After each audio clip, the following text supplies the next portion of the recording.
All right, well, my name is Dennis Regas, and I'm going to be presenting today with Karen Akins from the Riverside Office of Education, Riverside County Office of Ed.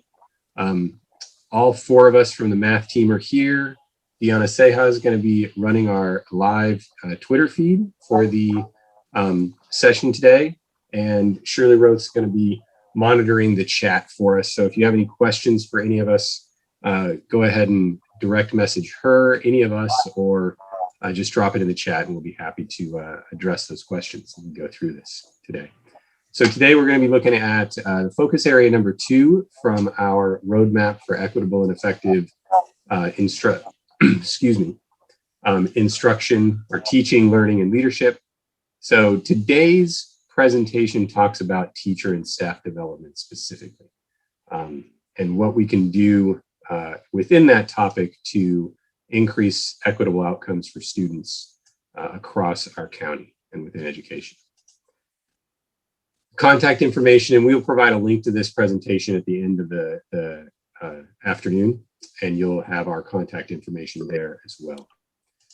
So like I mentioned, Deanna is going to be running our live Twitter feed, and you can follow us at rx-math at the Twitter community. Our Twitter handle is at rxmath. You can also rename yourselves, might help us if you put your Twitter handle into your name, and you can follow the hashtags at the bottom here, RxMath Network and RCOEIS for instructional services. All right, so if you were with us for the first focus area, we talked about the purpose of the document, and here's a few bullet points on the purpose of why we wrote the roadmap for equitable and effective instruction in mathematics. We wanted to provide our districts with a way to start conversations and provide focal points for conversations with stakeholders that would promote change in our system to remove inequitable practices and barriers to student achievement. So you can see here, for example, we want to bring to focus inequitable practices, but also giving you topics to be able to start those crucial conversations with your stakeholders. So the organization of the document, which is linked at the end of the presentation, is based on the recommendations of NCTM, the Catalyzing Change series that they wrote, as well as Todos Math for All. It's organized into 5 focus areas. Today, we're going to talk about focus area 2. And each focus area is organized under the ideas of acknowledging what our current realities are, providing some ideas for action steps that districts, sites, or even teachers might be able to take, and then what possible ways of holding our systems accountable for those changes and those actions would be. Again, we did base a lot of this work off of the Catalyzing Change series, and these are key recommendations from those series for elementary and middle school. For example, you've got these 4 recommendations in each of these grade spans: broadening the purpose of learning mathematics, creating equitable structures in mathematics, and implementing equitable mathematics instruction, and developing deeper mathematical understanding in our students. So this is what we're going to be, this is kind of like the foundation of the document that we put together for our county. Speaking specifically of focus area 2, teacher and staff professional development, the purpose of this section was to highlight the importance of focused teacher and staff professional development in mathematics, teaching, and learning. And we were very intentional to speak to teacher and staff professional development in mathematics, because it's rare that I've led professional development trainings that have included paraprofessionals, other staff members on campus that are vital to our children's education. And we need to make sure that we think about non-teaching staff when we think about professional development for mathematics. So we want to make sure we're inclusive in that group. So the section on professional development starts out with acknowledging what our current reality is. And there's a few things that we honed in on. None of these acknowledgements, actions, or accountability measures are comprehensive, and they're not meant to sum up every possible issue or inequity that is within our system of education. But we did want to highlight some that could be addressed in the short term, as well as things that would take a longer term plan in order to move the direction of certain practices. So we do believe that teachers are the single greatest influence on student achievement, and that they're going to have the greatest impact on the students in our classrooms. They are our best resource, and we should put more effort into and money towards the continued professional development of teachers. The amount of professional development that teachers receive across districts varies greatly. But within your district, the things that we can think about is how much of it is provided, how many days do you have? What are the current number of days of professional development that are provided throughout a year? How much of that is focused on mathematics? And we really take that kind of straightforward look at the reality that PD rarely takes precedence when it comes to spending money over the purchasing of programs. So when we think about elementary teachers, we need to recognize the reality that most of our elementary teachers have received one or maybe two courses on math teaching and pedagogy during their teacher preparation. And there's a good chance that it may not have been content, but pedagogy that was focused on. So we need to increase, we know from research that increasing content knowledge around mathematics improves student outcomes dramatically. So finally, traditional PDs not sustained and ongoing in a lot of districts, and initiative fatigue is real. And what we mean by this is we do have obviously a sustained and set number of PD days, professional development days and opportunities for teachers within districts. But oftentimes, having been in that role myself in the past where I was planning those district-wide PD days, oftentimes those conversations begin around, well, last time we did this, so what are we going to do differently this time? And maybe we should start to rethink that paradigm and say, how can we go deeper with what we've already done, so that everyone within the organization recognizes the importance of it. And so I'm going to turn it over to Karen here, who throughout this presentation is going to go through these reflective questions with you. Thank you, Dennis. Sorry. With everything that Dennis just shared, we have a couple questions we would like you guys to think about and type in some responses to these questions in the chat to share. So does your district or site have a focus goal for mathematics beyond SBAC scores? Does that goal include the use of agreed upon instructional strategies? And lastly, do you receive or provide ongoing professional development in mathematics each year? So we're going to give you guys just a few minutes to look at that. If you're unsure, that could be the current reality for some of our sites or districts.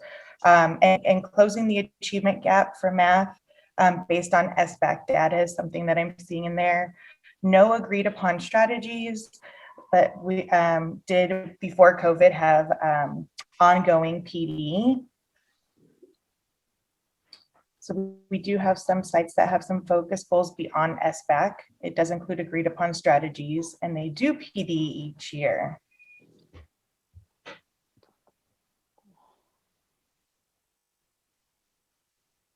All right. So like Karen had mentioned, dropping that information as we move along. So like Karen and Karen had mentioned this, that if you don't know or you're not sure yet, this is kind of that acknowledgement point, like what is your current reality? And the intent of the questions and the information is to kind of provoke some of that thinking, that reflection on what might be those next steps in your school site or your district or your classroom. So as we move into the action section and talk about some potential topics that you can approach with stakeholders. We use the term stakeholders intentionally because it should include teachers and administrators, other site personnel, parents, and last but definitely not least, students. And so we very much advocate for getting student voice when you're thinking about initiatives, when you're thinking about professional development even, and that it's a piece of information we don't often get in a lot of within our system. But even down in the elementary school, you can have valuable information can be gained from asking students their opinion about these topics. So some of the actions that you could begin these conversations around is this idea of committing to an intentional and sustained math professional development. And what does that look like? How often is it going to happen? And that professional development should focus on these 4 critical areas that have been shown to have high yields for students. First is teacher content knowledge. The second would be the teacher's ability to analyze and respond to student thinking. And that could be in the moment in the classroom. It could be analyzing student work from formative assessment. The next piece would be sustained professional development around teacher beliefs that foster continued learning. So do we ourselves as the adults within the organization have a mindset towards continued learning? Do we find that important? I would argue that the 28 participants today that are here do. You're here after your work day. We're going over these topics and so forth, but you've committed, and many of you I see in other trainings and PD that we offer through RCOE. So that's the kind of thing that we're talking about is how do we ensure we instill that in teachers within our organizations. And finally, teacher collegial relationships and structures. So that I think is a fancy way of talking about the professional learning communities or learning communities that your district may provide time for. How's that time structured? What professional development has been given around the use of that time and what it should look like? And we're going to talk a little bit more about that in just a little bit. And so we talked a little bit about adopting the belief that math teachers' learning is never over. That's this idea of fostering that continued learning. So as a math teacher, you probably in the last decade there's been massive shifts in instruction from one set of standards to the next. And we've constantly been getting better and better at the way we deliver the content and what our instructional methods are with students. And that's that idea that we really want to focus on this type of professional development that's ongoing. We want to make sure that we focus on some content in all of our PD. And we need to increase that teacher content knowledge because it will allow for more high yield strategies to be utilized more effectively. And what we mean by that is we can do training on universal design for learning and what that looks like in our lesson plans, or how to utilize formative assessment. And then other trainings on best practices with English learners. But when the rubber hits the road, if a teacher in the classroom is confused a little bit or struggling with a particular topic, that their cognitive load, their cognitive energy is going to go towards understanding the content rather than the formative assessment practices they've learned about or the universal design for learning aspects that they've learned about. And so ensuring that there is a solid content knowledge foundation initially is paramount in what we're doing with professional development.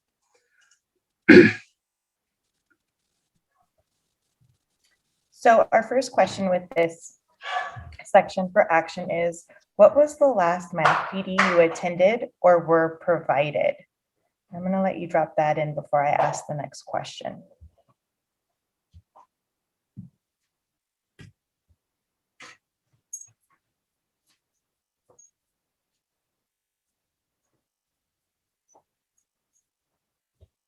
Number talks and open source. And while those of you guys are thinking about that PD that you've most recently attended or in the year, if you have to think about professional development and opportunities, what area of mathematics content do you think you need the most learning in and would benefit from the most? And that's your next one.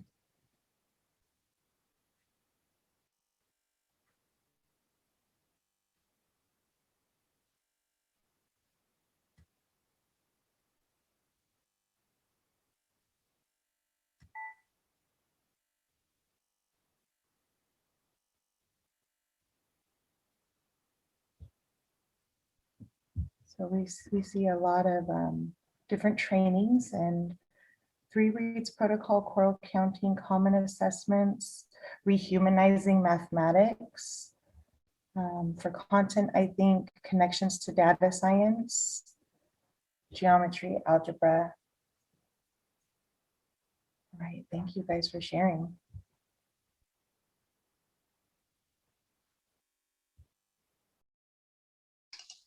All right. Yes, thank you very much. All right. So as we move forward a little bit, we're going to think of a few other actions that are enumerated within the document. One of them is exploring the productive. One place that district sites, even teachers, small teacher teams could start with is exploring the productive and unproductive beliefs about mathematics that are provided in National Council of Teachers of Mathematics Principles to Action. So this was a document that was released about 7 or 8 years ago, I think. And in our document, the roadmap that we created, the links to the productive and unproductive beliefs are there within this focus area. And so you can click on them there and find them. But these are centered around framing a common understanding around key topics like curriculum and instruction, assessment, the use of technology in math classes, and things like that. And it's specifically designed to help us think more like from an assets-based perspective, that there are not right and wrong beliefs about these things in mathematics, but there are productive ways of thinking about assessment, and there's some unproductive ways of thinking about assessment. And the same thing, there's productive ways of thinking about our curriculum or technology use in mathematics, and then there's some less productive or unproductive ways to think about that as well. So the other is to explore and possibly implement the idea, the practice of content-focused coaching. If your district has content coaches, oftentimes in elementary school, those content coaches are covering everything: language arts, math, history, art, like the wide range, just like teachers are. But content-focused coaching is a specific type of coaching that, as it says, focuses on the content within lessons. And it really focuses on individual, but also the collective efficacy of the grade level team. And one of the things we wanted to share is from John Hattie's research, the number one practice that has an impact on student achievement is collective teacher efficacy. It has a 1.57 effect size. And what this really means is that it's teachers collaborating around student work samples and effective instruction. Things like RCOE, and within our team at RCOE, we're going to begin to develop a true PLC model for the county and looking for teachers willing to do some of that work with us. And that's built around the true framework, the Teaching for Robust Understanding framework. But what this isn't, this collective teacher efficacy that's really going to have a huge impact on student learning, it's not co-planning. It's not taking your hour and a half each week and sitting down and making sure next week is planned out with your 3 other grade level partners, so you're all doing roughly the same thing on the same days. It's looking at student work samples and what effective instruction looks like from your experience, maybe even researching what best ways to teach certain topics are. And I love, my colleague Karen turned me on to this phrase: you got to think collaboration versus coordination. So we do an awful lot of, sometimes in our PLC time, in that time where we should be learning more about our students and effective instruction, oftentimes we spend a lot of it coordinating our efforts about field trips and current future planning for our curriculum and so forth. Whoops, going back one. There we go. So the first thing we would like to know is, how do you show you have taken the same learning stance that we expect from our students?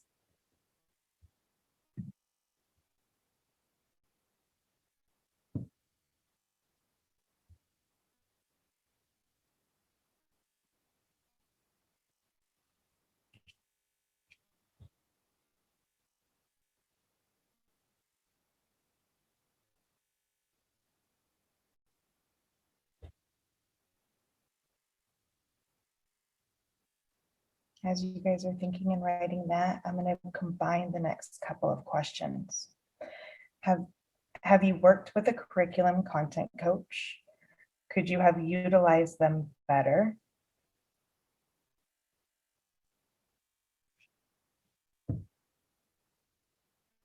So true. Having to set the example to be willing to learn and explore new ideas.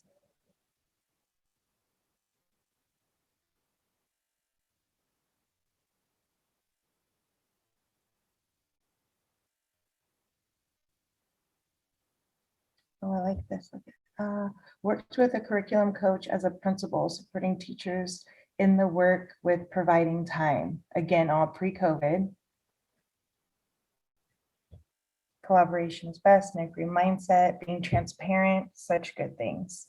And go ahead and continue to drop those ideas and sharing out what you guys are doing with the work with your curriculum content coaches and how you've used them and how you maybe could use them differently or better. In addition to that, what is the most frequent focus of your PLC?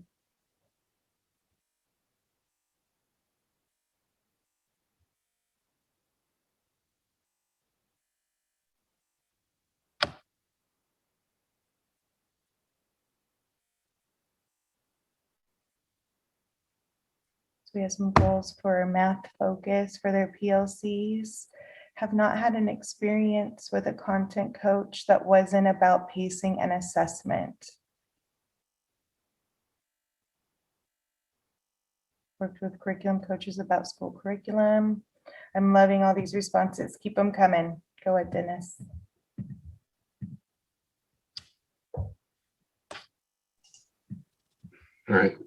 So yes, thank you very much. So we're going to talk a little bit. We're going to shift now to accountability, but there are more ideas within the document itself. We just wanted to highlight a few of the larger ideas. There's also reference to a website, Math Success for All, that has an awful lot of high quality professional development for teachers on there, already kind of pre-built and ready to be used either in a face-to-face environment or asynchronously. That is in the document as well. So when we talk about accountability, I want to first say that we're not talking about like state test scores here. And we're talking about the fact that when we do set goals, when we decide to move forward with one of these actions for PD, how are we going to know that our movement is having the change, our decisions are having the change, or the effects that we want them to have? So when we think about this, we want to make some recommendations, such as creating PD plans that acknowledge the need for time. Sometimes we fall victim to that, like, oh, I've only got these 2 days this year, so we've got to like just get as much in as we can.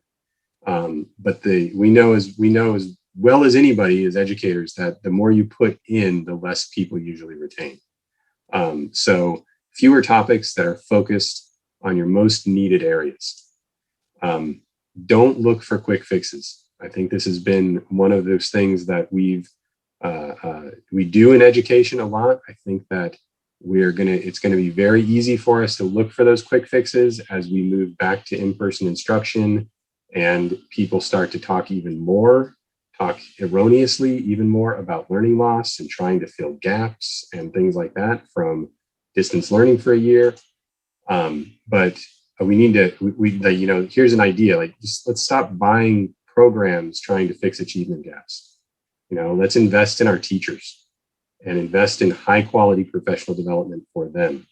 And, work with teachers to identify the PD they want and the PD they need. Okay. And I tell you, those two things are rarely the same. And I know usually what I want is not what I need.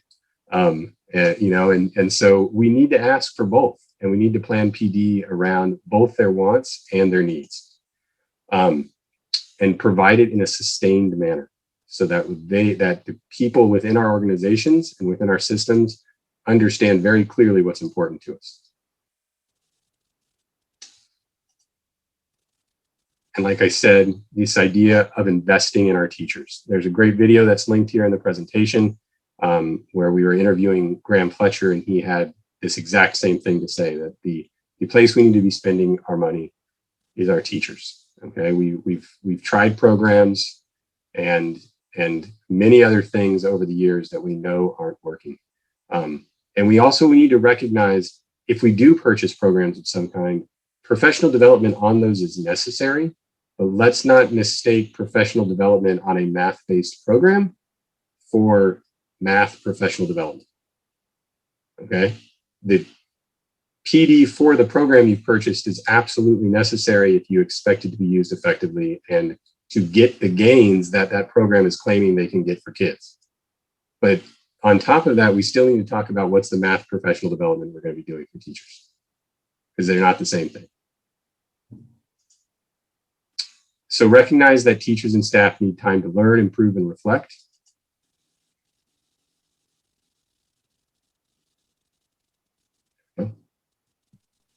All right, I'm in the chat. There's so many things going on there. So if you guys haven't seen the chat, please go ahead and take a look.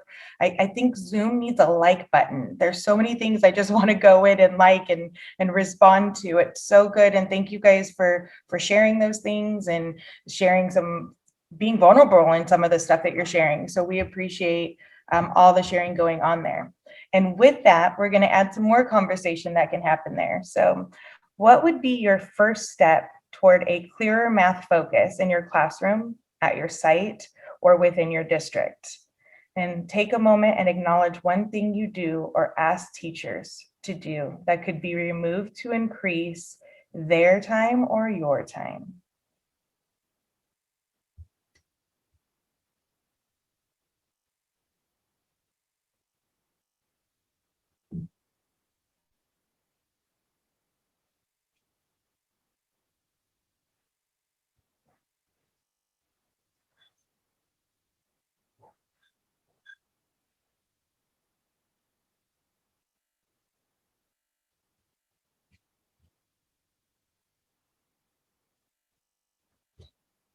PD, just like the classroom, teaching is not telling.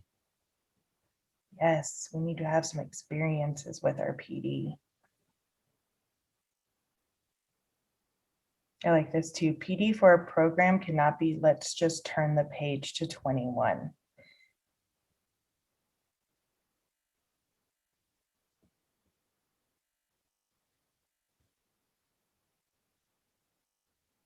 We had lots of stuff in here also about relationships from the last questions we asked. Building relationships are so important, and a lot of that's coming out in what you guys have been sharing back and forth.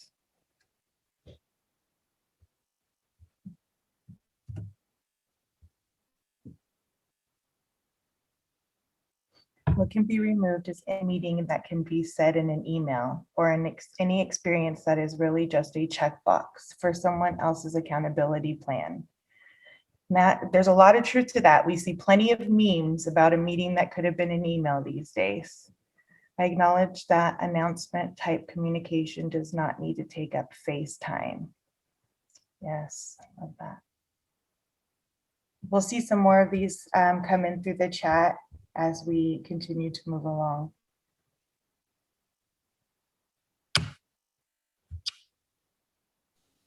All right. So those are the three components to each section of our roadmap for equitable and effective math instruction in TK through 12. That acknowledgement piece, the actions piece, and the accountability piece. And like we said, kind of alluded to at the beginning, the intent of the document is to give you a starting point for very crucial conversations that may or may not need to be had at your district.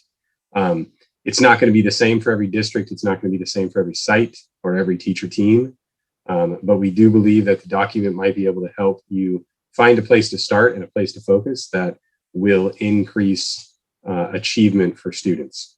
And I do like to specify the fact that when I say increase achievement, that's kind of a phrase that I'm used to saying within education, and I'm not talking about increasing state test scores. Although that's wonderful, I'm talking about increasing children's love for mathematics, their ability to see patterns and make sense of the world around them. Those types of things are what I'm talking about when I personally say to increase student achievement. So with that, within the document, there's a call to action for our county, for our educators within our county, outside of our county.